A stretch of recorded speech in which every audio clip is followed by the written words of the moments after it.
দ্বিপ্রহর অতিবাহিত হয়ে গেছে জনাব। দ্বিপ্রহর অতিবাহিত হয়ে গেছে জাহাপানা। আমি এখন পর্যন্ত কিছু আহার করিনি। আমি এখনো পর্যন্ত কোনো কিছু আহার করিনি। চিন্তা করে আমার কতদিন বেঁচে থাকবেন জনাব? এইভাবে চিন্তা করে আর কতদিন বেঁচে থাকবেন জাহাপানা?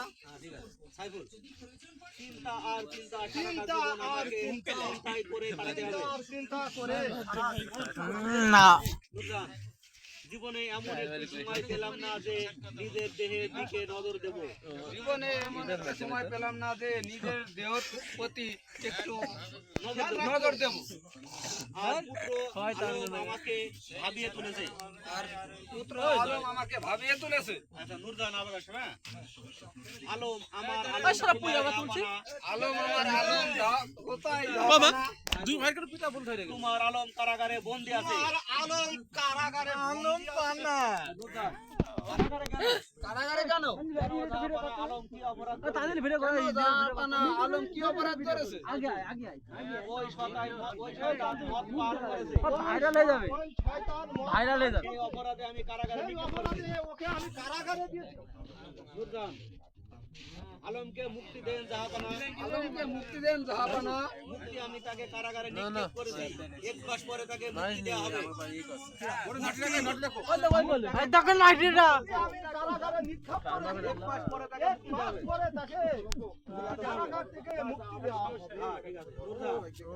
ও 1 মাস কারাগারে থাকলে সে মরে যাবে জাহাপানা।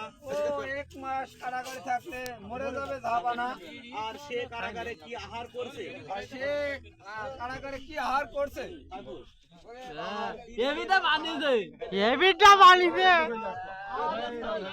দেখো চোখে মুখে মাঝে খোঁজা লাগে না।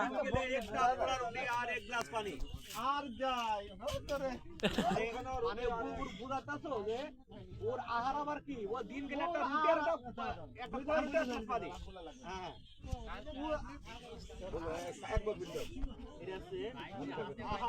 রফিকুল ভাইয়ের মুখে লাইট মারতো।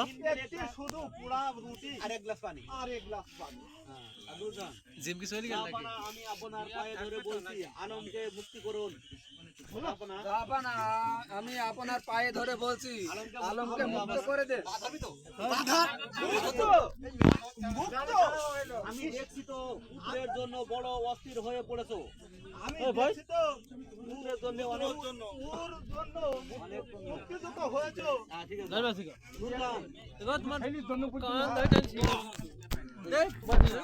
আমি তো করেছি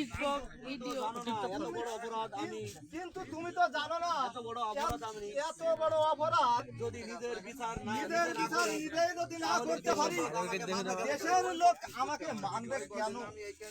রফিকুল ভাইয়ের করছে দেখছেন? কেমন করে একই ব্যাপার। হ্যাঁ ওটা তো